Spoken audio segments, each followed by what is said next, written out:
Hi guys, it's DK back here now again of Chasing Christmas.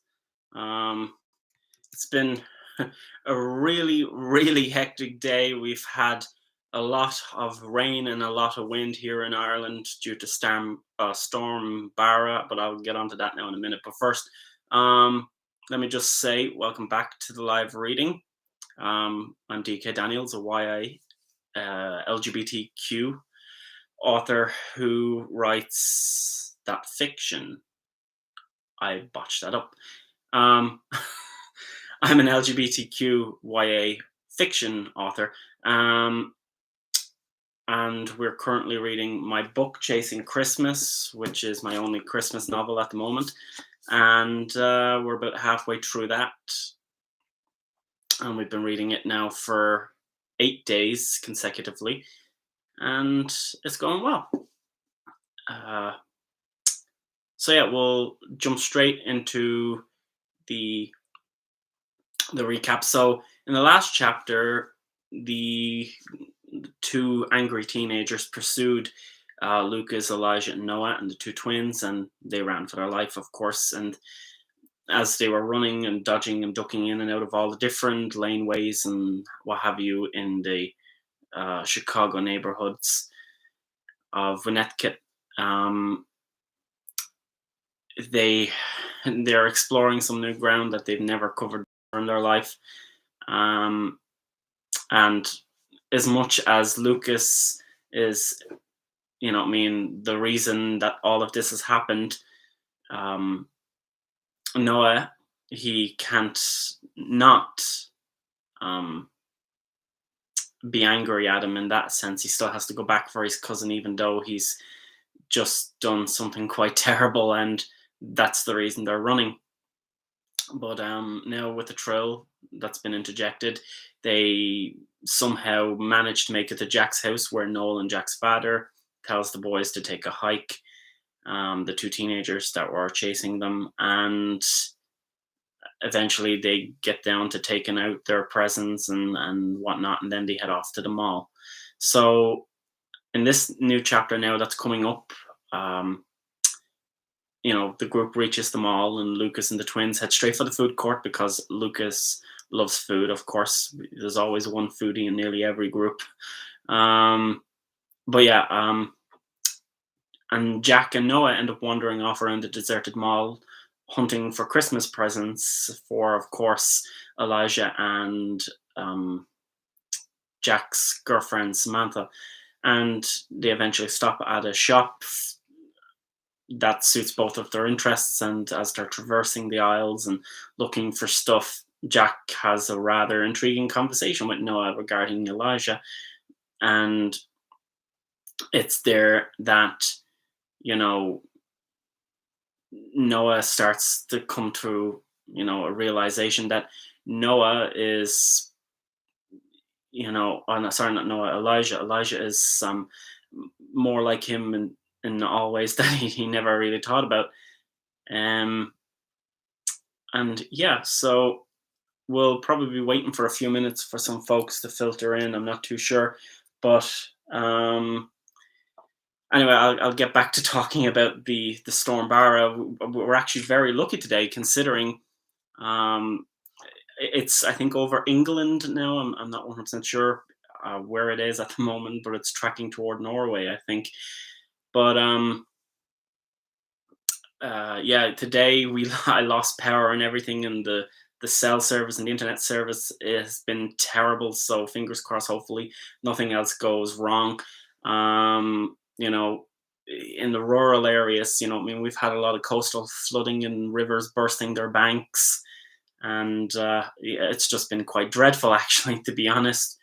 Um, but yeah, luckily where I live and that everything, we haven't sustained like a lot of damage or anything. Like, we have a couple of trees down and whatnot. So that's been the bulk of it. But where my boyfriend is, he's on the other side of the country at the moment, where his parents are, and they had quite a few trees down and some um, a lot worse winds, because his parents are really out in the middle of nowhere in the countryside, and so they got a lot more severe winds, and of course, um, being closer to the coast, you're going to get a lot more coastal flooding and whatnot.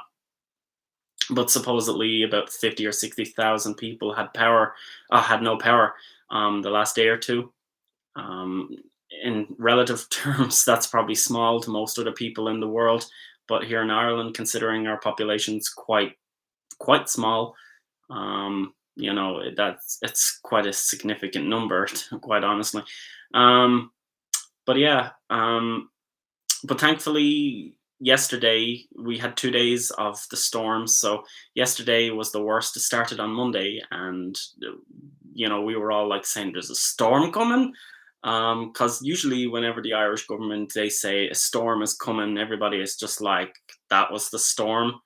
Um, I don't know, but considering every time there's a storm in America or something like that, or a hurricane, everybody hears about it.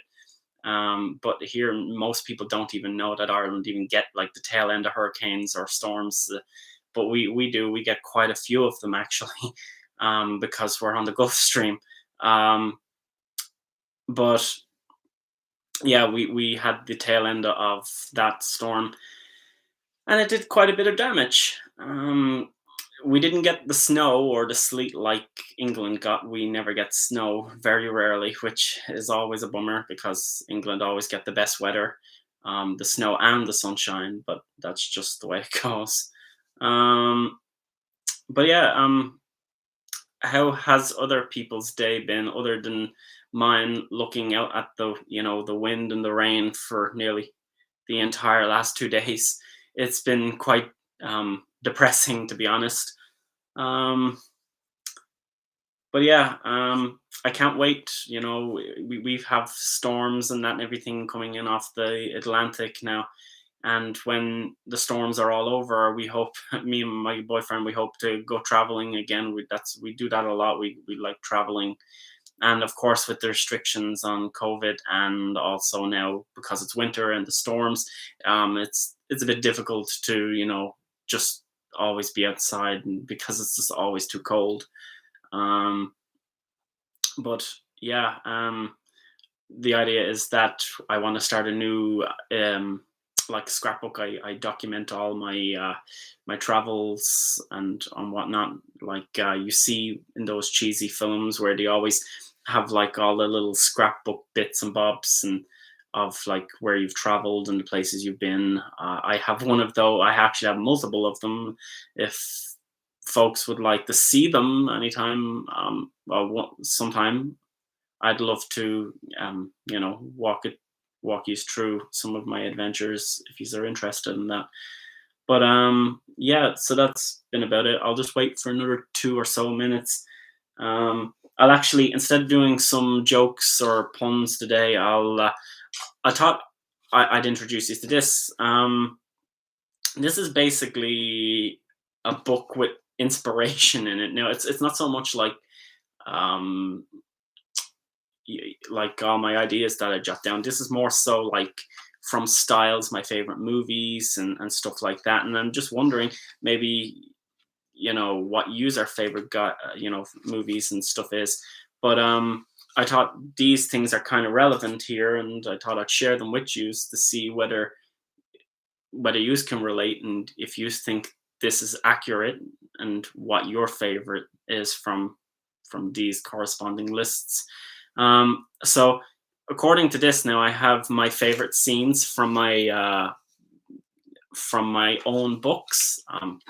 You know, um, each list has 10, so um, I thought I might share them because they're usually short. But these are my favorite scenes from my books in no particular order, and I'm just wondering which one is your favorite out of these. So, the playground scene from Even If We Tried, Austin's house / the rain after he gets to Austin's house in the rain out of Even If We Tried, the fireworks and the sex on the bluff from You, Me, and Them, the staircase chase from Chasing Christmas. I don't know why, I just love that scene. The football scene from You and I, the marina / aquarium date from A Case of Jitters, the bathroom beating from A Case of Jitters, The Castle Trip from Dumbstruck Part 2, Echoes of Love, the towel scene, and the Scaffold Climb from Until Dawn. Uh, I just like those. So, which one is yours our favorite? Personally, my favorite one I think has to be probably the playground scene. I still love that one, and I think a lot of people actually do like that one. I have no idea why, but I guess it just resonates with more people. I guess some folks have mentioned this to me, and it just seems to be the playground scene. Oh, hey, Ethan, playground scene. Um, but yeah, that when I was writing Chasing Christmas, oh, not Chasing Christmas, sorry, Even If We Tried, um, I was watching Riverdale at the time, and I was inspired by the look and the feel of Riverdale. And I remember there was one time where I think it was Archie. Um, I can't remember his name. The fellow with the fake red hair. But anyway, I think he brought the woman, the girl with the black hair. I can't. I'm rubbish at the names. It's been that long since I've seen it. Um, the girl whose brother died. Anyway, I can't remember. But yeah, they go on this like date scene and they end up in a playground or something like that, and they're kind of playing around the playground. And I was like, oh, I gotta add that to my story. I liked the vibe and the feeling, and then I dug into like my own childhood memories of when I was at like, like 14 or something like that. And every year we went down to a place called Courtown, which is in Wexford in Southern Ireland. And everybody has like caravans and mobile homes there. And I spent a good proportion of nearly every summer down there.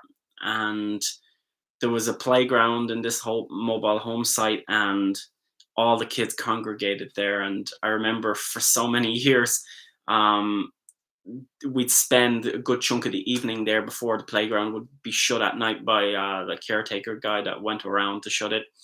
We used to annoy him something horrible as well, getting chases off him and telling us to keep it quiet. And but yeah, that's another story. But yeah, I brought back all of us reliving all those memories of when we used to mess around in the playground, and the kids would get off and we'd be pushing a merry-go-round and lying on the merry-go-round. So I guess a lot of that was kind of taken from it was kind of like I was going back to that same place while I was writing that scene. But yeah. Anyway, I won't babble on about that any longer. But I thought this other one would be interesting. It's my top Christmas films, and I'm just wondering what I need to learn how to orient the screen so you can read this shit. But what was I going to say? Let me know what your favorite Christmas film is. These are in no particular order, but these are all my favorite Christmas films, and I watch nearly all of them every Christmas. So, of course, The Grinch from 2000, Home Alone, and Home Alone 2. The National Lampoon's Christmas Vacation from 1989. Eight Crazy Nights from 2002. That has Adam Sandler in it. It's more of an adult comedy, like an animation comedy. It's really funny. My dad bought it when I was like 8. He got a DVD of it, and off some guy, I can't remember his name, but he got a like one of those dodgy DVDs from a guy that he worked with, and it was for a loan or whatever it is. And we ended up, because he thought it was a kids film, we put it on, and it was not a kids film. um and he said that I cried when he tried to turn it off, so he left it on because it wasn't too bad, but there was definitely some adult jokes in it. And yeah, every year now it's become a festival thing where we rewatch this Christmas film every year, and it's just made it into our lineup every year. Um, but yeah, the next one is Krampus from 2015. I like Michael Dougherty's movies, and Trick or Treat is one of my favorite Halloweeny kind of films. But this takes my love for Halloweeny and Christmas together, and it really does. Another honorable mention that's kind of like that is Rare Exports. If you've never seen that, I guarantee you'd probably like it if you like those kind of horror but kind of Christmassy vibe films. Yeah. Um, the next one is Love Actually from 2003. You can't fault that scene, that cute scene, Thomas Sangster running through the airport at the end of that film. It's just adorable. And of course, you know what I mean, you have a wide array of, you know what I mean, British actors all across the board. And then, you know, it's just funny when you look back at it. Andrew Lincoln is in it as well. Um, yeah, it's just it's amusing that he went on to do The Walking Dead of all things. But yeah, and then Elf from 2003, The Polar Express from 2004, Die Hard from 1988, and Christmas with the Cranks from 2004. So they're pretty much all my favorite Christmas films. Now, I have seen so many films, I can't list them all, but there is probably a couple of foreign ones there, but um, I can't remember all of them. But if you have any Christmas film recommendations, drop them in the comment field down below. I'm always interested in learning about new films, regardless of the language. Language is not a barrier for me. I just watch it anyway. But yeah, um, yeah. So if you feel up to it, let me know what your favorite Christmas film is. Um, I've only seen Home Alone and Home Alone 2 out of, oh wow. uh, okay, you have a long way to go. If I was to make a recommendation, see Love Actually. I think that's probably the best film of all the other ones you didn't see. I've seen Die Hard, but it's hard to call that a Christmas film. Oh, well, you got to have a bit of action and a bit of Christmas, don't you? Um, but yeah, okay, I guess you could say that. But yeah, I guess films that take place around Christmas. There you go. That's the loophole we're looking for. um, but yeah. So anyway, we'll we'll make a start here on chapter 10, and we'll see how it goes. I'm I'm not too sure. I'll probably end up just doing the one chapter tonight. I know it's a little bit more on the shorter side, but chapter 11 is nearly 36 pages or so. So I'll need probably one whole evening to get through that. So um, I should have listened to my editor, Larry, and cut that scene down a small bit because he said they spend a lot of time talking about pizza. And now that I'm looking at it, I'm kind of thinking he was a little bit right. But anyway, so I'll make a start on chapter 10 now. Okay, so we're on page 188 if you have the book. And okay, so let's head off now. So we walked a couple of blocks until the snow and houses traded places for giant granite pillars. A warm, busy shopping arcade once bustling with busy Christmas shoppers. Business fronts boasted what was on offer with neon and white LED panel slogans and header fonts indicating the store's name. Some we have already passed, but not limited to, are Walmart, Target, and McDonald's. In the background, the faint, squawking, ridiculous, overplayed song Sleigh Ride by that guy Johnny Mathis echoes through the halls of the mall. Well, that's who Shazam is telling me is singing. Placing my phone back into my pocket, I looked at the store front window where all the presents were showcased. The display inside the window had been set up really delicately and cute. A small, sleepy town lay in a valley, sprinkled in a light offering of snow, and at the center of the village was a plastic pine tree, standing proudly. All the contents of the window were from the inventory you could buy within the store. A small model business, the store sold miniature and large scale models of buses, trains, and other nerdy things. I'm not exactly sure if this is the route I should go down finding a present for Elijah, though it's the thought that counts, right? You coming? Lucas asked. Being dragged out of my trance from the window, I glanced over at the boys. The mall isn't really crowded. It's just the boys and me, more or less. The twins are sitting on a bench by some exotic looking palms, which, if you ask me, seems utterly ridiculous and out of place, considering the rest of the mall's decor is shiny balls, blinking lights, and heavily decorated Xmas trees. Personally, though, I wanted to go inside the store to see what was on offer. It looked quirky. Can you pass up a quirky shop? Yeah, just give me a minute, I answered. Jack asked, You going in there? What a questionable expression. Yeah, I guess it would seem a little out of place considering I have never actually been in something like that before. However, that doesn't mean I can't start now. And since we've been walking around a little bit, I haven't exactly seen anything that I'd like to get for Elijah. All afternoon, I hadn't been given a moment to get away from the group in order to buy something worth buying for him. In doing so, I chose to lag behind for once and browse on my own. I offered up a half-assed lame excuse. Why don't you just go on without me? I'll catch up with you, I said. Guaranteed if I was standing on their side and they were with me, I wouldn't exactly be listening to me either because I don't think what I just said was very convincing. I guess that's another thing that I lack. I'm not very good at convincing people or talking my way out of difficult situations. I always crack and crumble under pressure. You sure? Jack questioned. Jack is the sort of person that would double check, triple check, quadruple check, just to make sure that you are actually okay.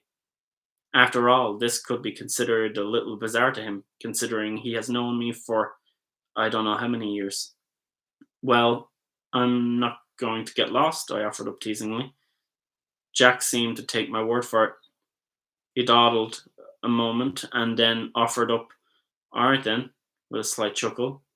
The rest of the boys began to walk onward, and just as they were about to leave, I turned to head toward the door of the shop.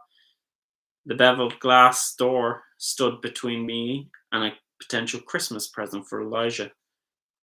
Before I can even place my hand on the entrance or consider pushing it open, Jack called out. Glancing around, he had strayed from the group. He jogged over to me and smiled as he reached me. Jack hasn't changed all that much since I've actually met him. His hair is still short and neat.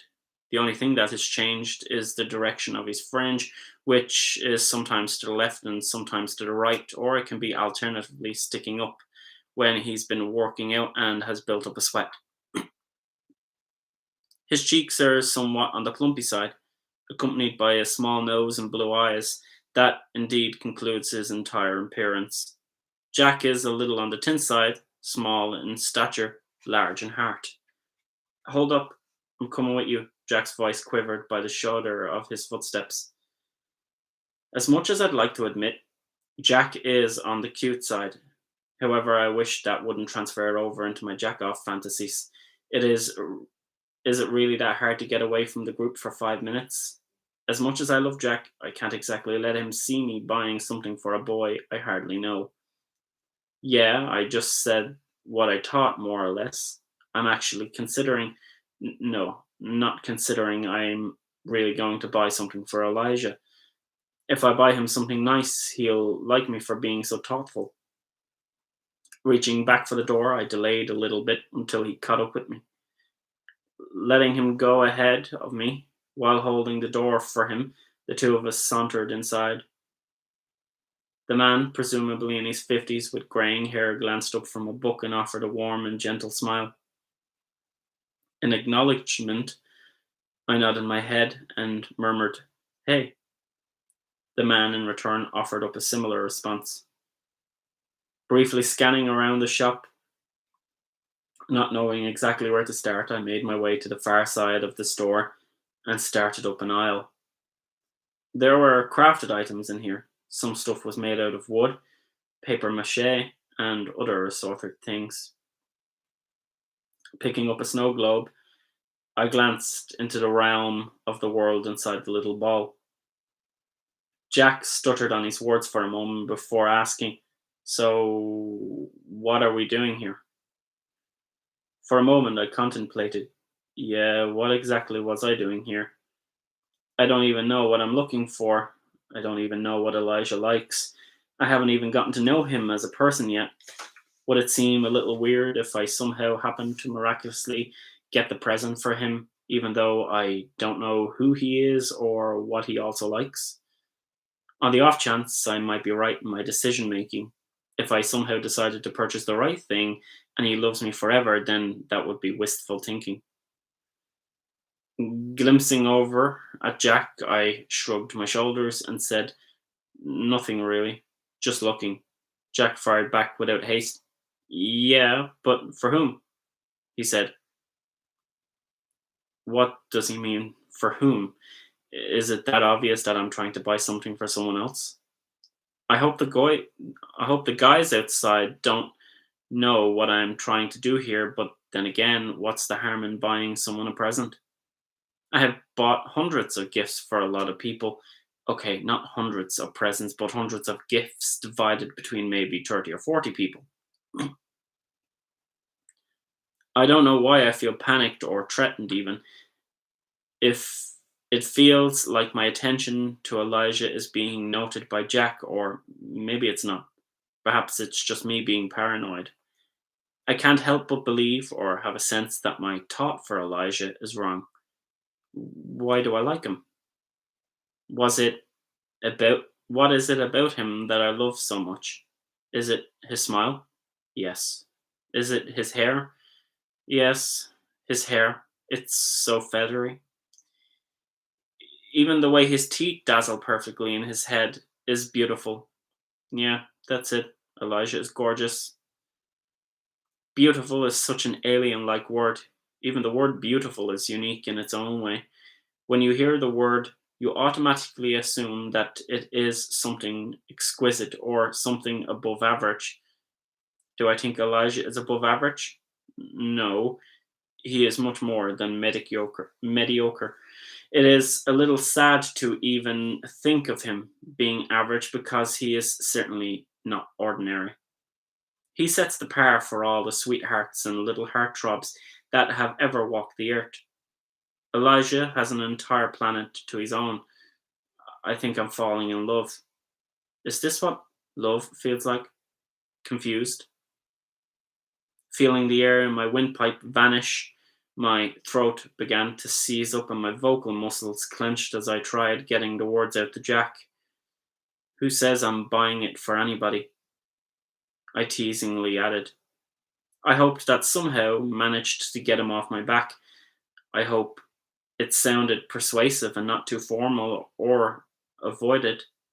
Avoided as in trying to avoid the discussion that was going to take place because, inevitably, Jack was hinting at something, and I don't think I precisely wanted to find out what he was hinting at.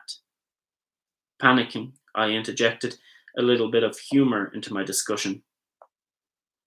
Taking the globe as a form of distraction from what Jack is really lambasting on about, I watched the little snowflakes inside the glass rain down on top of Santa and his reindeer. Keeping my eyes intently on the sled inside the dome, Jack said, "Well, it's just I've never seen you in one of these stores before." Rolling my shoulders in the form of a shrug, I plopped the globe back down as the contents of the glittery fairy tale cascade down to the watery terrain.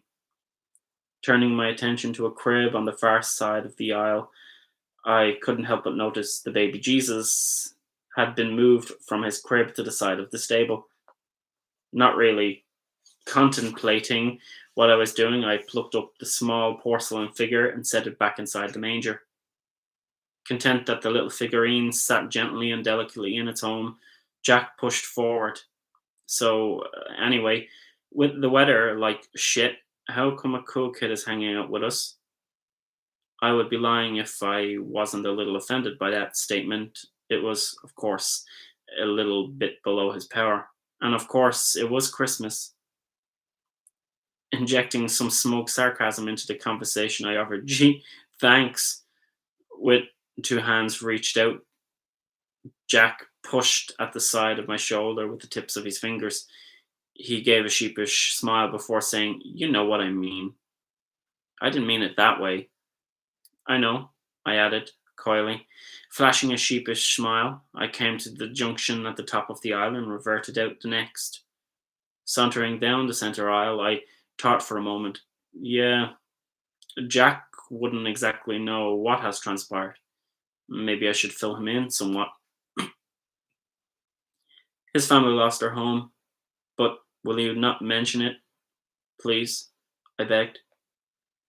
Jack has always been one to hold on to secrets. If you end up trusting him with something valuable, then he will safeguard it for as long as he lives. I can imagine what people have told Jack, sensitive things about themselves, and he'd never let them down. Jack knows pretty much everything about me, except my gay side.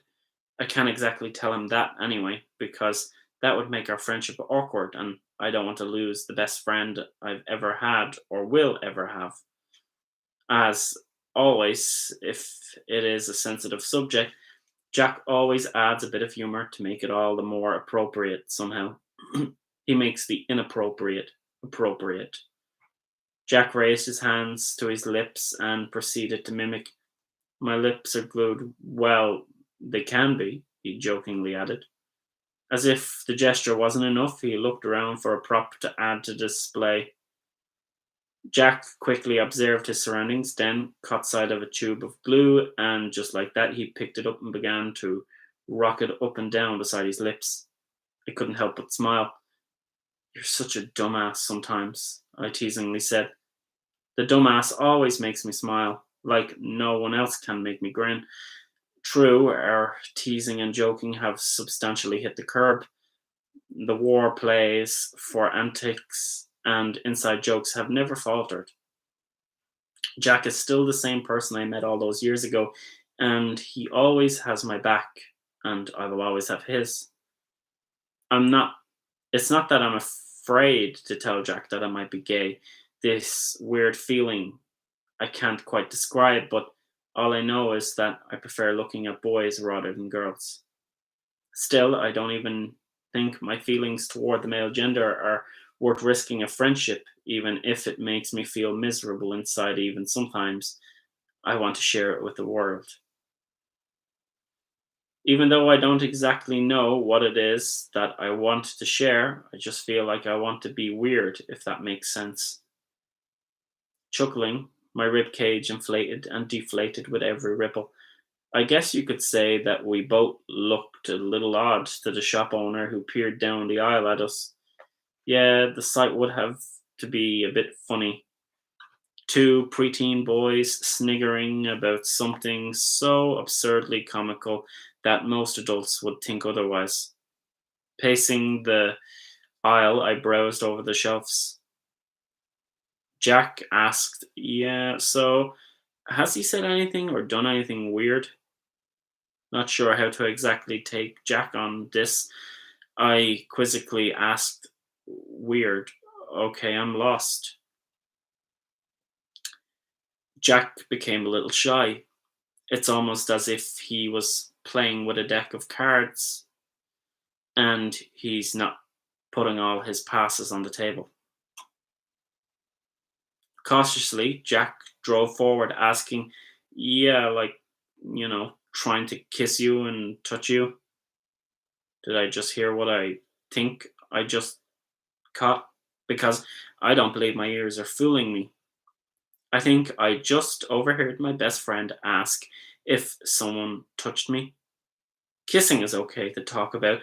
It's usually a common topic to discuss. Like if you've been with a girl, you ask your bro if they made it so far with the said particular girl. I don't know. It just didn't have any of those markings. Jack seemed a little hesitant about continuing, but nonetheless, he did. It feels weird to have him asking me such a question, but I don't think I can actually tell him I'm into boys. A little embarrassed and unsure exactly how to answer, I began to stare at him.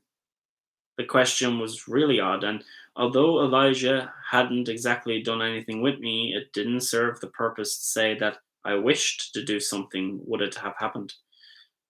I'm unable to form the words to give Jack an answer, and anytime I try to create a reasonable response, I'm quickly shut down with my critical inner voice. Above all, why does Jack want to know all of this? Of course, we have been really open in the past, up until now, and some things have to remain a secret, right? You don't go telling everybody every little detail about what you do and what you think. Attempting to speak, I hold my tongue before adding, I don't know what you're talking about. I shrugged my shoulders to emphasize that I had no idea what he was talking about. Jack contemplated for a moment and thought about what he was going to say to this, but silence fell between us and we were standing in the middle of the aisle. Then, at long last, he said, "Well, I heard he likes hanging around boys." Now, this is news to me.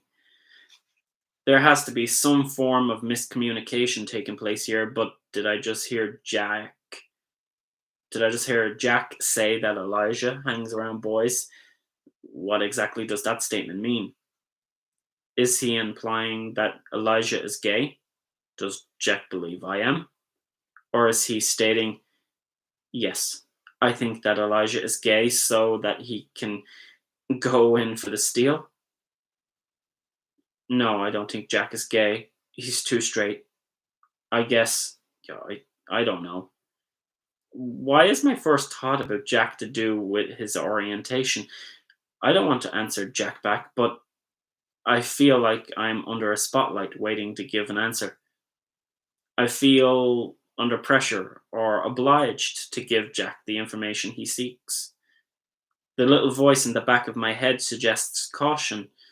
What? Is Jack against gay people? He doesn't strike me as the type, but it's not the first time I've heard of a coming out story going wrong. The people you think you can trust are the ones you imagine you can believe. Next of all, everything is crumbling down because the other person is shocked to find out their best friend, son or daughter, is inherently a fag. For some reason now, I feel like I should protect Elijah even if he ought to be gay. Not just for Elijah, but for me too. Okay, and well, what's wrong with that? I ask, nervously. Oh, nothing. I just don't know. I thought you might feel weird with him being around in the group, Jack said.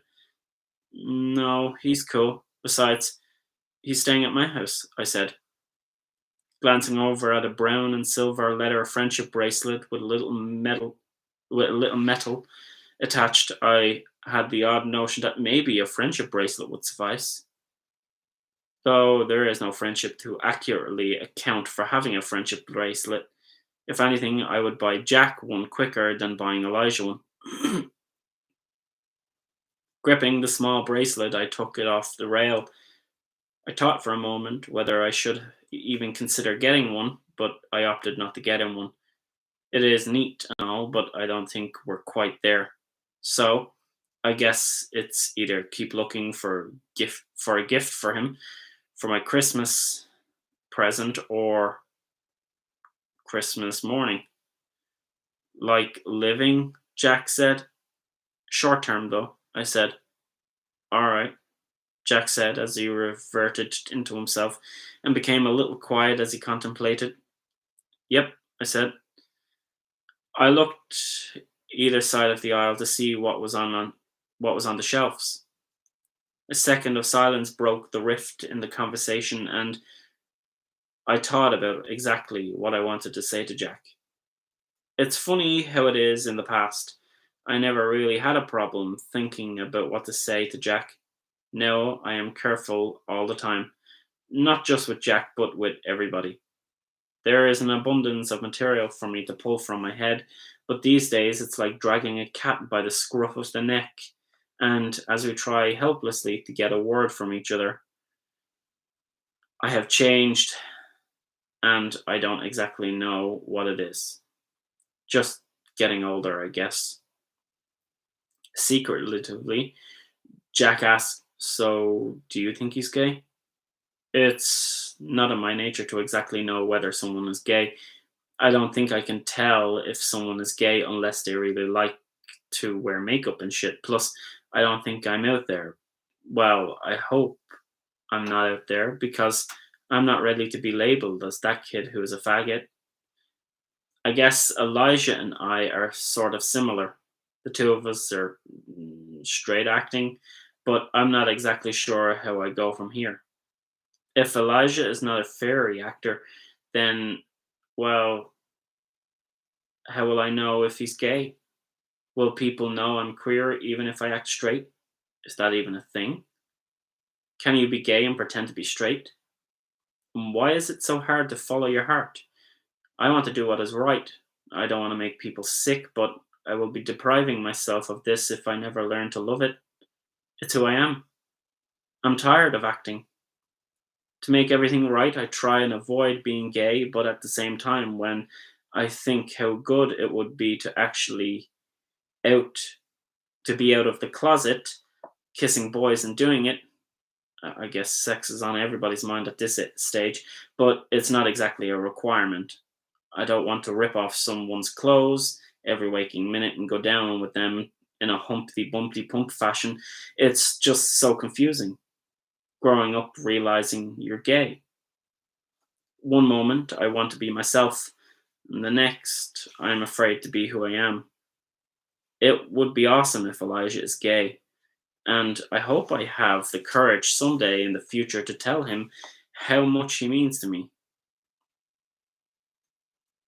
I admire him and like watching him amble throughout the school. How Elijah carries his books from his locker to his next class, or how he loosely swings his backpack over his shoulder, makes my day. And the way Elijah casually runs his fingers through his hair and how he batters his eyes just makes everything melt inside. Stuttering somewhat, I found a reasonable excuse to fall back on. I didn't exactly want to be the one to out Elijah if he is indeed gay. I don't exactly know if he is gay, so I don't really see how I can out him on purpose. Nonetheless, I dare to approach the topic of gayness, an issue I didn't exactly think I would be talking about with Jack of all people. What if he thinks or asks if I'm gay? I haven't exactly rehearsed coming out yet. Yeah, I know that sounds a bit weird, but it actually makes a little bit more sense to me than it actually does just thinking it. I don't know. Besides, I don't think I really care if he is or not, I said casually, trying not to sound evasive. Is more my goal than anything. Yeah, once you start lying little by little, it becomes harder to detect if you're lying or telling the truth. I guarantee that when I start accepting and using falsehoods, then the false will trip me up eventually. Who would care if Elijah was gay? Like, if he were gay, then I would totally tell him that I love him, how goddamn gorgeous he is, and how awesome it would be to kiss his soft, pink, puffy lips. No, no, of course not. As soon as I'm standing face to face with him, everything that I'm thinking will inevitably go out the window because he is too adorable to even stand in front of. So anything I am assuming will go out the window because I'm a cowardly mess. Jack took a moment to recollect his words and then said, I guess so. Though I'd be a little freaked out if I was living under the same roof. For some reason, those words seemed to irritate me. Is Jack against gay people? There was no malice or hatred present in his statement. He just merely said it casually as if it were coffee talk. And for some reason, I can't think of a reasonable response. The announcement has kind of put a damper on my mood. So I evasively said, yeah, maybe. Maybe we should get back to the group. At least I know when I'm back with the group, Then the awkward conversation that is taking place will be concluded, and if there are any leftover questions, they will remain unanswered. Hopefully, Jack will just forget about the entire interaction, and both of us can move on unawkwardly. With a nod from Jack, we decided that we had enough and concluded that nothing in here was for Elijah. At the door to the store, I turned in the direction of the man behind the counter and said thanks. As I pulled the front door open, a little bell chimed. Funny, I hadn't heard that the first time around. We left the store and blended in with the remaining last minute Christmas shoppers. As we walked silently from the shop to the pizza joint, both of us were unusually quiet. Jack didn't seem as chatty as he had been before, and I wasn't nearly as enthusiastic about talking either. Glancing at the darkened interior of a store window whose occupants had packed up and headed home for Christmas Eve, Jack then offered, "Sorry if that just came out of nowhere." The cheerful Christmas drowned out the silence between us. "Well, it kinda did," I said, a bit flustered. "I just thought you'd like to know," Jack offered genuinely. Jack appeared to be actually sorry if something else came about from our little discussion. He obviously didn't mean it to be brute about it. He seemed to be just offering me a heads up more so than anything else. I decided just to let the situation slip by. I can't explain it, but the last couple of days I've been very apprehensive, and I'm very quick to judge and snap at people. I can't figure out why I am being so moody lately, and whatever I'm going through right now, I hope that it will be gone by the time I sit down at the table with the rest of the guys in the pizza joint. At this rate, it's starting to get a little annoying, and the frustration is building. Sometimes I just never feel normal. But then again, as Mum always says, what is normal? I guess my definition of normal is whatever you choose to see as usual. I am weird, therefore, I guess that's my usual. Well, thanks, I said. I glanced over at him, gave a flash of a smile, and then we both subconsciously glided from the right side of the mall over to the left and in the doors of the fast food restaurant. Okay, I need a drink. um, I feel like my voice has gone all croaky. Um, okay, so we've finished chapter 10 now. How is people doing there? I see we have a few more readers there in the in the top. I don't know what you call it, in the top corner. Anyway, that's all I'll call it. Don't be afraid to say hi. Hamish and Eggsy say hi. You know, our two mascots back there. But yeah, so I guess that will probably conclude my chapter reading of tonight. But if anybody wants to talk about anything else, I'd be more than happy to talk about anything else for a few minutes or whatever. I don't want to go on to the next chapter because the next chapter is really, really big. But yeah, if you want to have a little chit chat, I don't mind. Drop a couple of questions. You know, I'll try be as optimistic as I can. Think of it as like a Q&A. What was I going to say? But yeah,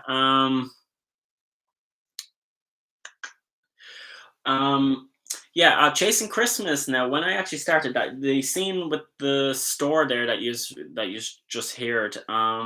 When I originally started Chasing Christmas, I thought it was going to be a short story, and I'm always saying that to my boyfriend. You know, what I mean, when I say I have this idea, okay, just listen to me for a minute, and he's like, "Oh, okay," because I run like a million ideas by him every single day, and I mean, he's like, "Oh, you have another story idea," and that's the realization of it is like what you've only seen so far of mine hasn't even scratched the surface. Like I have a whole filing cabinet just worth of ideas that's handwritten, and then I have pads that's handwritten elsewhere, and then I have electronic, what I mean, files, and then I have like a whole OneNote document with hundreds of ideas as well, and nobody sees any of this. But just in my filing cabinet, I have like 100 different short stories that I have intended to write, but I probably will never get around to them. Not in my lifetime, unless I have more people to help me write them. But anyway, Chasing Christmas started off as a short story initially, and it started with. I'll probably have to dig it out now. I think I still actually have the original short story. I might pop it up on Patreon as a behind the scenes or story content piece. Um, but I'll definitely let you folks see it.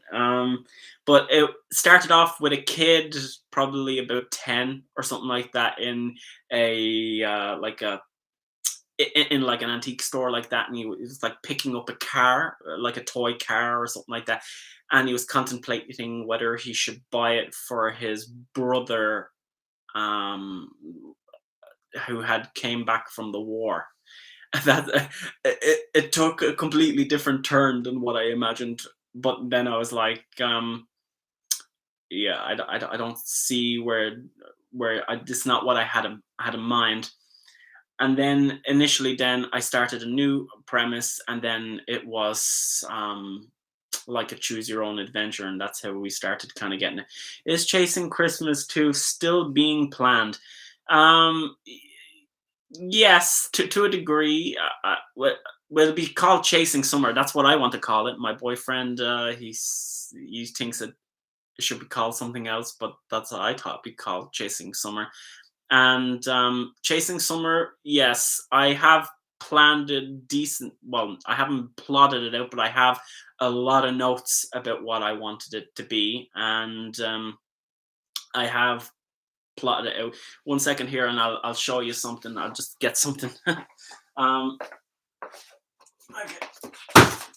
Oh, bollocks. Okay, never mind. Okay, so um, about 2 years ago, after I had finished Chasing Christmas, I um, wanted to kind of have it a little bit more adventurous, where the boys would probably get into more trouble and stuff like that, and they'd be kind of more of a group, and Elijah and Noah would be boyfriends and stuff by that, and it'd be more more of an adventure more so than anything else. And I had plotted a couple of ideas, and I thought maybe I know the Americans, they definitely have like a scout thing, like I think it's called like a jampaloon or something. I can't remember what it's called, but it's basically where like all the other scouts from around the United States, they all go through this one big like a convention kind of thing, and you have like 20,000 scouts all at the same thing.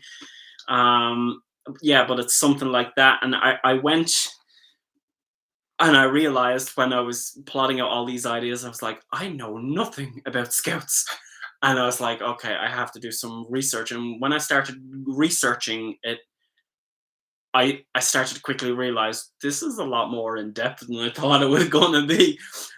And then I wanted to know more and more about the way the scouts in America, especially, worked. Like here, um, I guess you could say we have the framework version of the Scouts in America, because I mean, we have like the Cubs. I think we call them the Cubs. I can't exactly remember what we call them, but I've never personally been in Scouts, so I don't really know. Um, but a couple of my cousins have been in Scouts, and I think we call them the Cubs. That's all I can barely can remember. But I realized through a lot of research that when you become a scout in America, you're automatically handed one of these things, and it's called the Boy Scout Journal or something like that. I never heard of it before. It's like a handbook in America, and like the thickness of it, it's ridiculous. But I wanted to get one so I could see exactly what was in it, so that I could also basically have an idea of what, I mean, more unequivocally what they do in the scouts in America. And once I saw this, I was like, okay, I need to get one. But I had a lot of trouble trying to get it, because I had to get this from America. But basically, inside of it is it's kind of like a, all the different badges and shite and it has all the crap like you'd expect to find like an activity book that you get in school, but it's a lot more in depth. Like, and then when I was reading through it, I was like, I could have learned all this from Camp Buddy. I'm messing with you. But no, yeah, it went really into depth, and but the first thing when I opened it was just kind of unexpected. The first thing I opened, when you see the thing here, it's like the youth protection, and I was like, oh, okay, right. And then I went into a lot of other different areas which you wouldn't expect to see in a book that's given to children, but okay. But yeah, I had to go looking for this, and it definitely I definitely done more research than I probably should have when I was only toying around with the idea. But yeah, I've plotted around the idea where it's kind of like Bushwhacked, if you've ever seen that film, that Disney film, where the Daniel Stern, he is kind of uh, he's being hunted by the mob or something like that, and he ends up out in the wilderness, and he comes across these scouts who is without a leader, and he ends up saying that he's their leader, and he takes them out into the woods and everything, and he's trying to get away from the mob, but the kids are just like, I mean, hey, aren't you supposed to show us how to light a fire and stuff like that? And he's terrible. He's just terrible. If you've never seen it, you should, I mean, you should definitely watch it. It's kind of like on the same dark humor as Home Alone, that kind of thing, where he, he's drowning or something like that, and he gets to like a mountain peak or something like that, and there's a load of other tourists there, and he snatches a bottle out of a like a tourist's hand because he's sweating and he's thirsty, and he takes the whole cap off and he just downs the whole thing, and it's like mosquito repellent or something like that. It's definitely on the same kind of humor as that. But yeah, the idea was that they'd get lost in the woods or something like that. I remember a couple of years ago,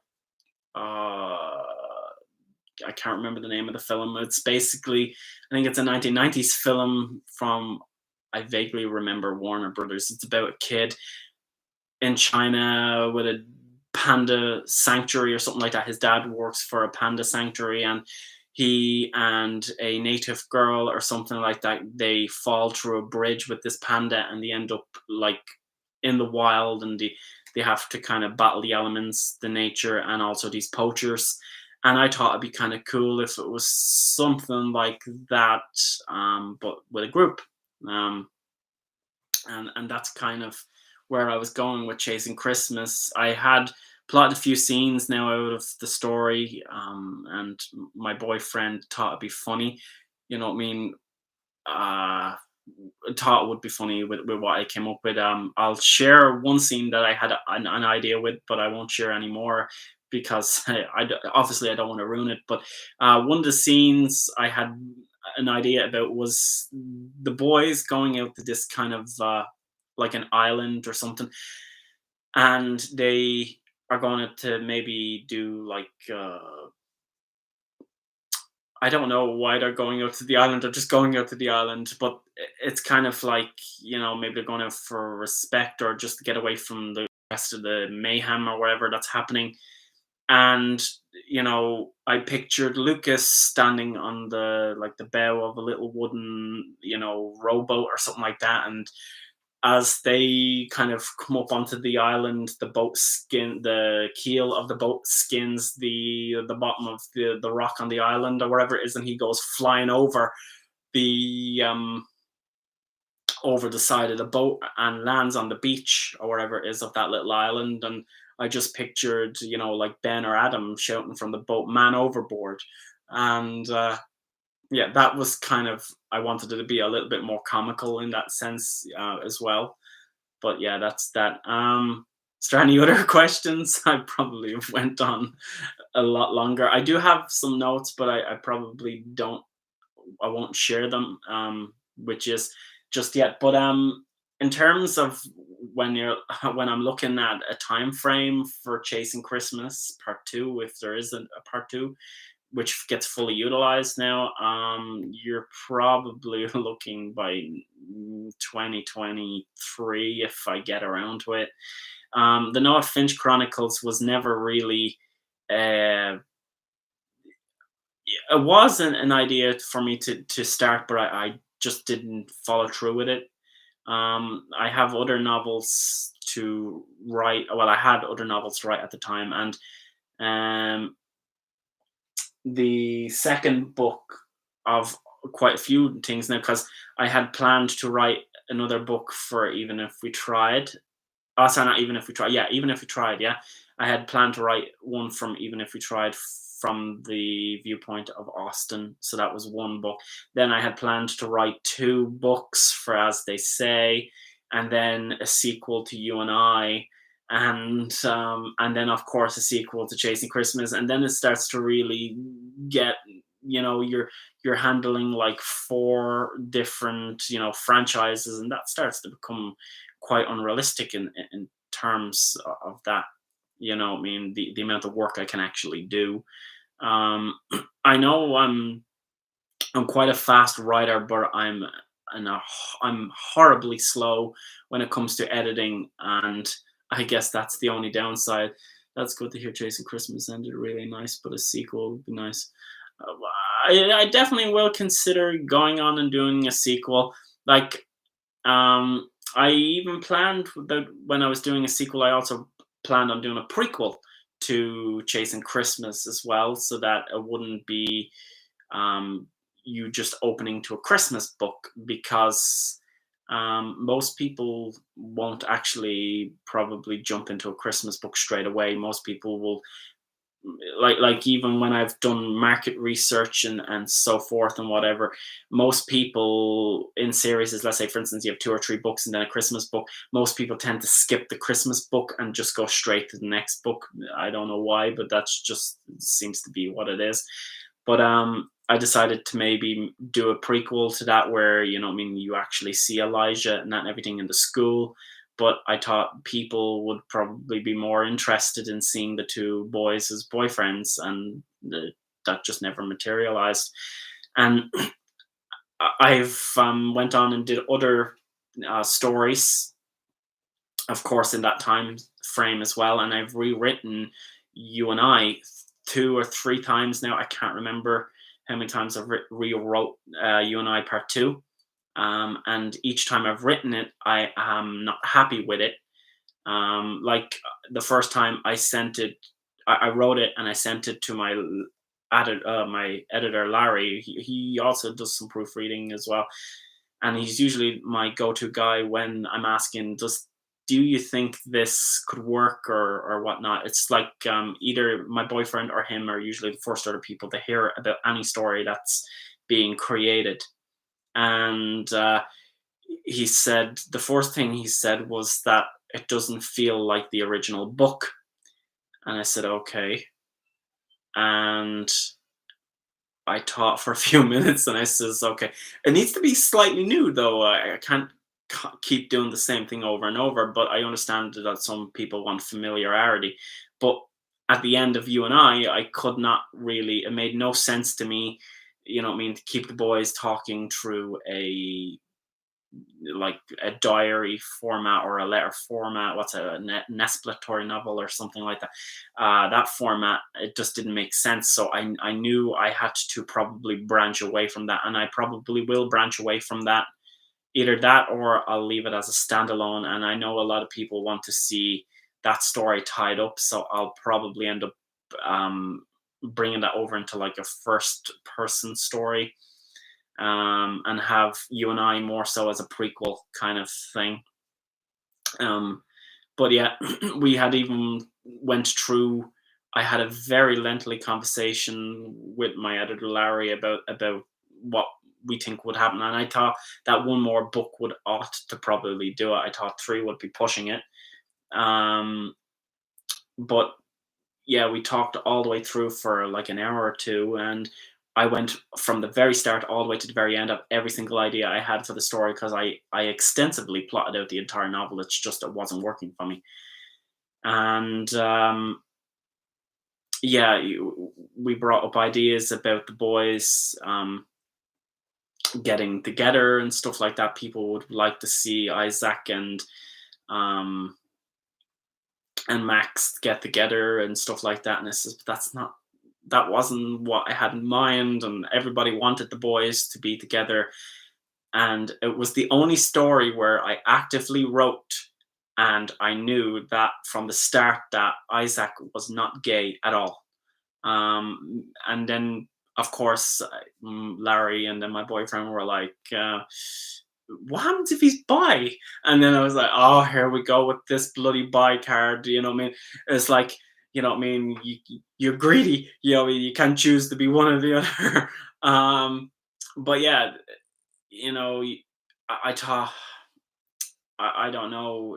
I thought I'd probably just leave him as straight, but a lot of people want them to get together, and of course, I guess that's an understandable thing considering I write kind of romancy stuff. So yeah, how do you feel about that? Would you like Isaac and Max to get together, and you and I? Because um, that's been a pending question for me for a long time. I tell you that much. But yeah, in that as well, we've also talked about other ways with the boys, you know what I mean, coming out, whether Isaac and Max, how he goes about with his dad, and how another grand gesture by the end of it. I won't tell you what I had planned for a grand gesture. Like, I think the grand gesture for the end of the first book was Max organizing the football thing for Isaac. That's good. At least you're okay with him being straight. At least. But yeah, that was the idea.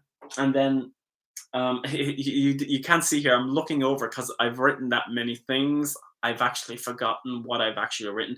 Over there, I have like all my book. I'll show you slightly if you can see there. I have all my book covers on the well, some of my book covers, the published crap that's on the wall, and yeah. So I'm looking there. As they say, of course, I had planned to write other books on that as well, and I have announced one called "So They Say" about Ross being back in London. I don't know the size. I don't know how big it's going to be just yet, but I will have to get around to that eventually as well. And then, of course, now just it's dawned on me now. I have Dumbstruck as well. So I'll probably focus, as I said, I'm focusing on closing up everything that I have that's big, that's not serialized. So yeah, how I live now, and as they say, are my next two big priorities to release. And then I'll probably focus on rapid releasing Dumbstruck Part 3, 4, and 5, because I had planned five installments of that series. Each roughly to do with the seasons. So, you know, I mean, spring, summer, autumn.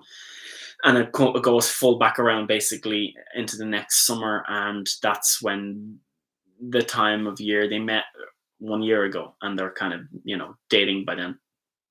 But yeah, so then, so they say, which with Ross in London and how he gets on without Adam and whatnot.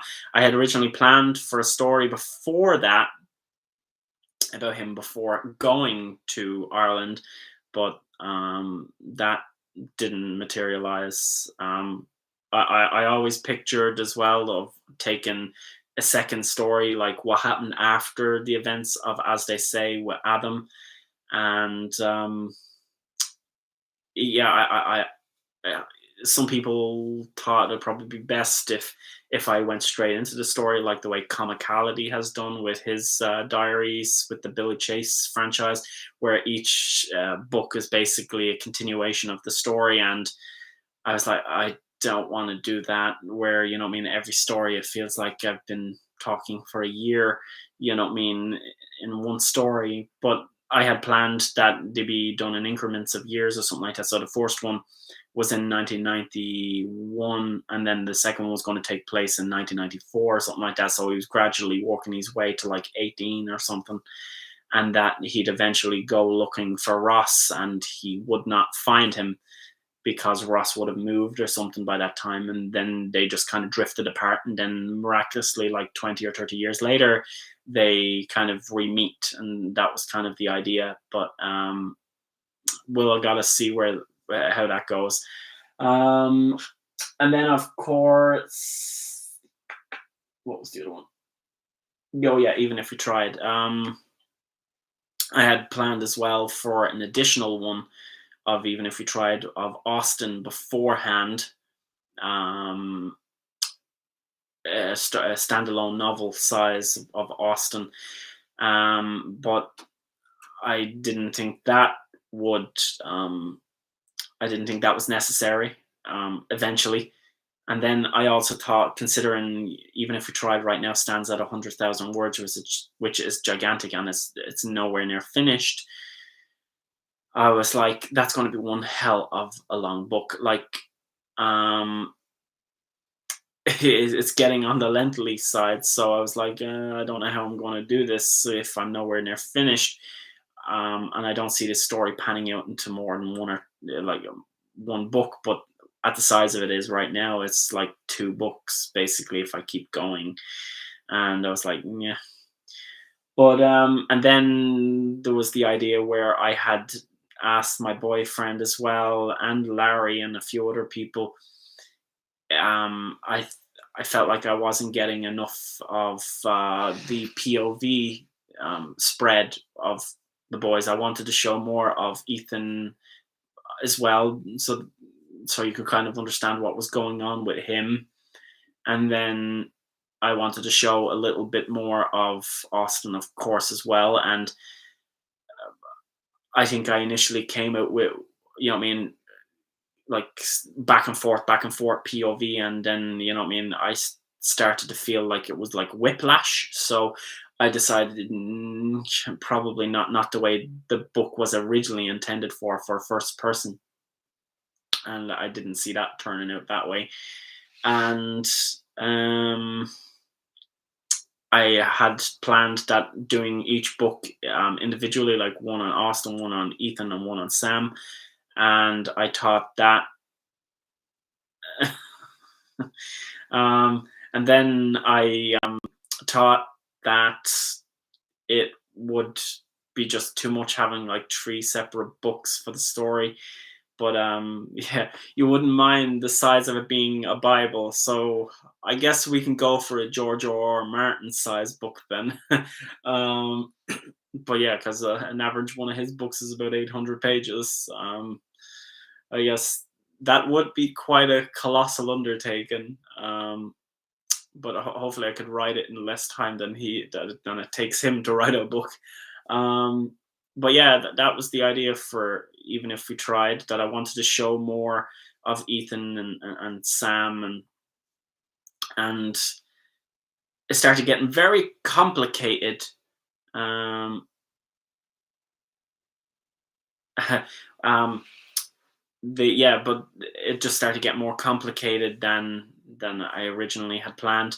Um, maybe my book covers might be worth something in a couple of years. Maybe, I don't know. But maybe if I'm doing more live readings, I'll set it up over there. My bed and everything is over there because I'm in my actual bedroom, not in my office. Actually, I actually started writing my books in this room. I started writing chasing, not yet, even if we tried in this actual room. And my computer here is it's not the most elaborate setup. I definitely don't have like a gamer setup or anything like that for here. But it's on like a little rolly table and it works. But this is the same table that I wrote. Even if we try it on, then it's just funny how um, I progressed upwards to an actual desk. It seems to be most writers start off in a horrible condition, but it just seems to be the way of natural things. And I got a lot of memories in this room from my writing. Um, I can't rightly remember what I think we were watching a film. I think I was watching a movie with my dad. I had invited him down because I have a big like a sofa in this room, and yeah, I invited him down and we were watching. I think like Purple Rain or some crap like that. I don't know what the hell we were watching, but I just decided to start saying, "Oh, well, I had written a story called Springtide, and I got no feedback or no nothing on it, and I was like, okay, that's probably a dud." And I was like, I want to start a new story, and then that's where even if we tried started. Um, but yeah, I didn't feel like it didn't feel like he has 100,000 words. I read it in one afternoon, and time just um, did it? It flew by. Well, yeah, it definitely does have 100,000 words at what it's standing at right now. It's definitely on the longer side, and by the time I finish it, even if we tried, would probably be a lot longer. Quite honestly, I don't know how much longer. Maybe another 50 or 60,000 words on top of that. I'm not 100% sure, but it's still definitely there. And if I was going down the same route as what I was planning to add extra scenes, it probably would have been even longer. Like as I was saying, when I started off the book, I I'm actually quite surprised I managed to write 100,000 words in the space of like 2 months. Like it takes me a little bit longer now, to do that. Back then, though, in 2017, I was in college. I was studying graphic design and game design and other crap like that. But um, yeah, when I was doing that, I was so busy, but I managed to find time to write a book every evening, and miraculously, it just happened. And I think I started the book off, as far as I can recall, like I know I shouldn't be. Even Sam says it. I know I shouldn't be taking on doing more work or something like that, but um, he even mentions that I shouldn't be taking on any more big projects, but I actively took on an entire book, and I guess I'm kind of glad I probably did, because if I hadn't written that and then gotten back all the feedback that I did off everybody who read it at the time, um, I probably wouldn't have continued to write, to be honest, because when I wrote um, Springtide was what I originally called it. Before Springtide, though, I did have another book. It was a dystopian book. I'll probably share it someday. I'm not too sure, but um, yeah, I had written this dystopian book, and then I moved on to Springtide because I had read a lot of similar stories like that on Corner Calf and Nifty and Gay Authors and whatnot, and I wanted to kind of get in on that fun. And I wrote Springtide, and it never came, or it really didn't take off. And I was trying to emulate, I suppose, a small bit, this writer called Ian Bridge, or About a Boy, I think his other handle was. I liked a lot of his stories, the skateboarder from Venice Beach, and the boy from Sweden, and a few other stories he wrote. I really liked, and not so much that they were kind of a lot heavy on sex and stuff like that and whatnot, but I really genuinely liked the love dynamic that he had set up, and the location and the way he told the story was really, really nice. And I said I wanted to recreate a story like that. Now it didn't exactly happen, but then Even If We Tried came along, and I guess I also probably I was one of the only people at the time probably delivering a story that actually had a story, because most stories on Nifty at that particular time, I think, were just kind of fluff pieces. I don't mean to be thing, but I think that's what they were, kind of most of them. And I wanted something with a little bit more meat. If that's what I'm pushing to say, then yeah, that's what I wanted. FYI, a Toronto newspaper reporter was sent off to cover a war story because his editor said he'd never been published known as Hemingway. Oh, okay. Was Ernest Hemingway a war photographer? A war writer? Or didn't know that.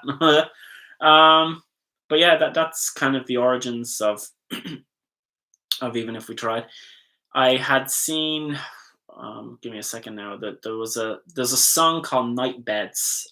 If most people don't know, most of my titles, a good chunk of my titles are all kind of taken from songs, right? So the titles of songs I end up using as a good chunk of my titles. There was this song called Night Beds, called Even If We Tried. Even If We Try, no, Even If We Try, it was called. And it was in an LGBT movie. I can't remember what the name of the LGBT film was. All I can remember is that it was a Spanish film, about this boy and this foreign young fella. I think he's Turkish or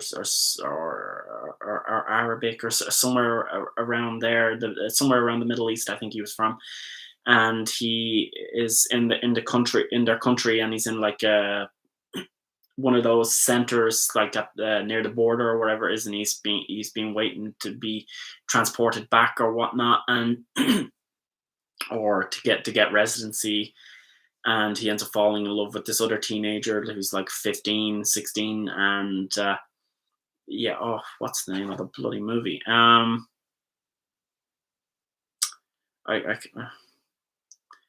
can't remember the name of the movie. I just remember the Spanish young fella having like an earring in his ear. That's all I can remember. I guess I'll have to find it later. But yeah, that's where the title came from. Give me a second here. I probably won't find it. Yeah, no, I'm not going to even go looking. Yeah, no, I have too many movies. I'm not even going to go looking. No, no.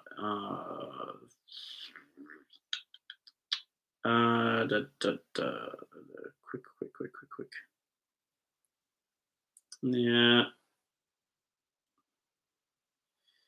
No, it's not Estros. What's, by the way, just out of curiosity, while I'm trying to find it here, what's everybody's favorite LGBT movie? I think mine is Hearthstone. I really, really like that movie. It's an Icelandic film, and yeah, it's called Hearthstone. You should definitely check it out. It's definitely a good film. It's more on the serious side. You know what I mean? I found it very raw. It's definitely. Oh, I found it. Okay. But yeah, it's a good film.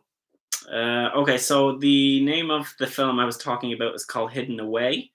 Um, so that's what it looks like on Apple thing. It's called Hidden Away.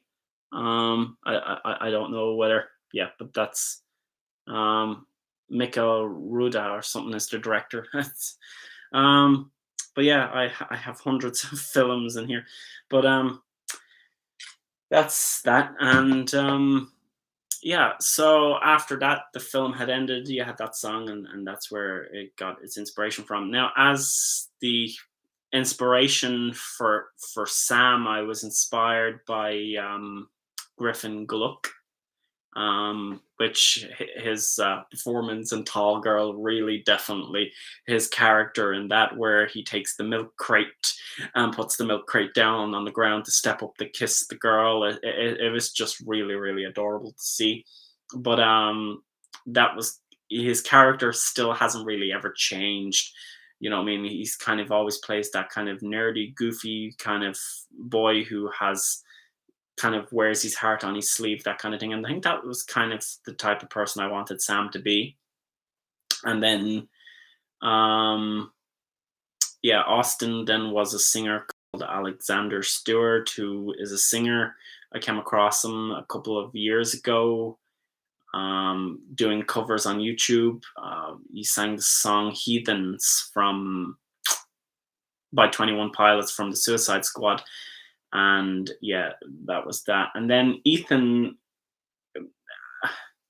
I can't even remember who inspired Ethan now, to be honest. I think it was a boy from school that I had met a couple of years ago. Um, maybe it was Sean. Maybe it was Sean, a guy called Sean from my school. He was slightly, I think, or maybe it wasn't. I can't remember. But yeah, it's just there's so much elements that go into play here that I can't remember everything. But yeah, um, I think that's pretty much all of my books. I think yeah, but is that something you would like? Actually, out of curiosity, would anybody ever like to do a live stream while I'm actually maybe even writing an actual scene f- for one of my upcoming books or something like that? I know I'll probably give away some of the thing, but um, maybe it'd be something if you'd like to tune in while I'm actively writing a story, and you could see the process that I go through, or whatnot. It might be something slightly different. Um, but yeah, it's funny, um, with the stories. You could go one day you're writing so much, and all of a sudden then you're writing nothing. But for the last like year, you're this is one of them. But if I just slightly this thing here on the wall up here, this is like a track sheet that I keep of all my word count and all the colors on it as well. I'll explain. The colors are basically just all Patreon posts. The all the colors mean something different, but every day basically has the word count and X's. But in comparison to other years, there is so many X's that I've spent very little of the last year writing. I've spent most of it editing and formatting to get books out. It just goes to show that um, it does take quite a bit of time to get through the stories that I have written. Like I had quite a big backlog that I didn't expect, what I mean, to have to contend with. And of course now I'm only reaching the ending of that um, backlog, and I don't want to ruin it just yet, with getting going forward and having like all of these new projects that I can try out. And because I still have other stuff, I still have other commitments to make now, because I've opened up some seriouses, so I have to kind of go about trying to close some of them up and satisfy some of the readers that have you know been invested in some of these stories. But yeah, I'm pretty sure my next two stories at least will be Dumbstruck Part 3, and well, that I'm working on right now is Dumbstruck Part 3, and I'm writing a short Christmas story called It Would Be You. For Christmas, it's basically about a single father who falls in love with the local doctor. I might as well tell you a bit more about the plot, and then you can read it and enjoy it. Then for the the holiday when it finally comes out.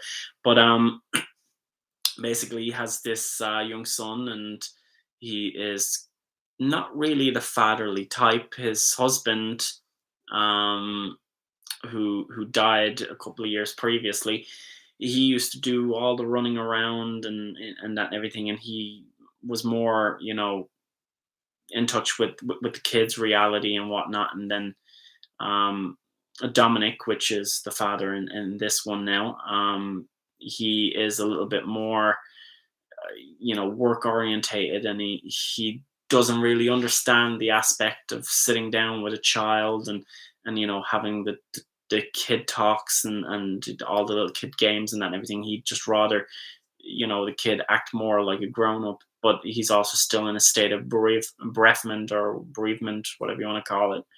And he is kind of on autopilot, just trying to make sure his son still gets through the day. And eventually he sees this doctor who he feels, is quite physically attractive, and he kind of starts trying to smitten with him, and yeah, it kind of brings up a bit of a romance. And then the Yumfla, the kid, Eric, he kind of starts to um, notice these signs, and I'm thinking that because Eric has noticed these signs, Dominic, he doesn't want to do it too harshly, thinking that it might hurt his son after his father. He doesn't want to feel like that he's replacing his father or whatnot. And it ends up turning out the opposite way around, that Eric ends up helping him try get the date or whatever it is. And I just pictured this kid, because the story starts off in a GP's office with the kid basically on the examination table, and the doctor is examining him, and coming back after examining him, and the first thing out of the doctor's mouth is, "The good news is, Eric, you don't have cholera." And that was, the first thing is that the Yumfla is, a little bit eccentric. He thinks he has all these mad, notions and stuff like that. But then eventually, um, Eric starts using this kind of thing where he keeps going back to the GP as an excuse so that he can kind of get his dad to keep spending time with the doctor, so that they hopefully kick off some sort of a relationship. And I thought that'd be kind of funny and cute at the moment as well, while also trying to make a Christmas story out of it. But yeah, it was that, or I had planned another Christmas story where these other, um, watching how an author works is like the joke about nobody wants to see how sausages get made. The new story about grieving widowed father dying his young son. The doctor sounds spoiler. Yeah, yeah. I guess I should have said spoiler, but yeah, that's just a bit of the snippet that I decided to give you. The other idea was a Christmas story about two boys who find a letter 50 years after it was originally sent or something like that, and they decide to track down the owner of this letter. And I, I was jumbling around all the different ideas of who I could, I was like, I don't want to create new characters, and I was like, can I use other characters from my other stories? And I was like, um, and I was like, no, no, no, no, let's not make it more complicated than it needs to be. Let's just have a quick one-off story with characters that I probably won't use again. And yeah, so that's how that one came about. But yeah, like, I tell you, the amount of stories my boyfriend has heard me go through, he puts up with me a lot, talking about stories over and over and over, and asking his personal feedback on stories, and he's very patient with that. I really do have to say that much.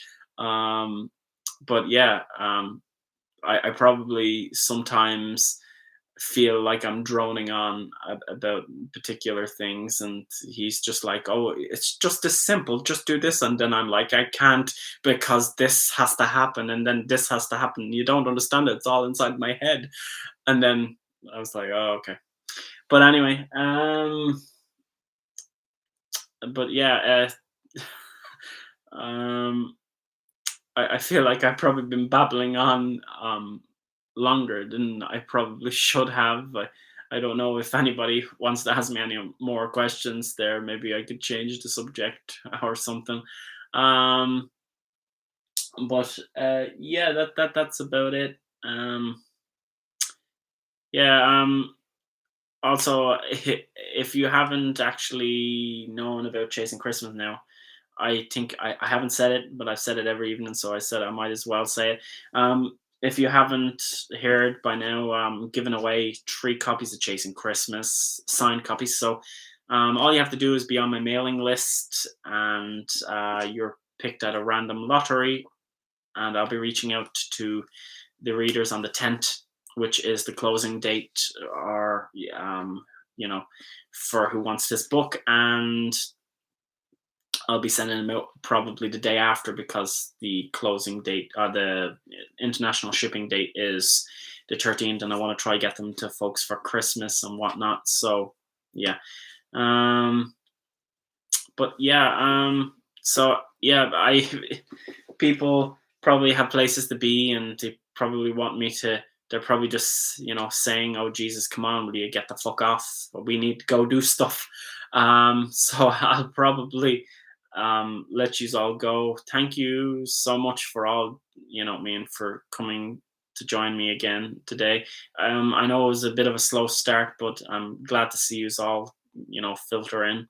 It was nice to see you, Terrence and Ethan, and everybody else who came in. I didn't see anybody else's name pop up, so it was nice to see everybody else as well. But yeah, so I guess I'll head off now. I'll try clean back up my room a small bit so that I can you know uh, have some normalcy back. And then I'll hope to see you tomorrow. Hoping that nothing goes wrong overnight. I think the worst now is past with Storm Barra. I'm pretty sure the storm is all gone. So I guess it's just the cleanups that's happening. But let's just hope that there's no more electricity or internet interruptions or whatnot. Because it's definitely been patchy the last day or two, and as I said, I lost power today, so let's hope that doesn't happen again. But yeah, anyway, so good night, guys, to wherever you are, or good morning or good afternoon, wherever you are as well. I hope you have a nice day or evening wherever you are in the world, and I'll see you tomorrow. I'll set up the link like I always do. So yeah, on a on a puny ending, barrage the door. On a puny ending, barge the door. What? What does that mean? I don't know what that means. On a puny ending, barrage the door. Okay. But yeah. Anyway, um.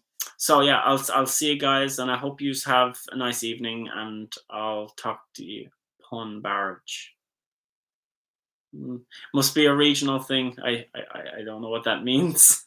I mean, I guess it's like the word crack. Like what's the crack? Um, you know, bar at the door. No, I still don't get it. Sorry. But yeah. Um, okay, so well, I'll love yous and leave yous, and this has been interesting. I hope you had a good evening. I did have a good evening too. So yeah, I'll see you. Bye bye.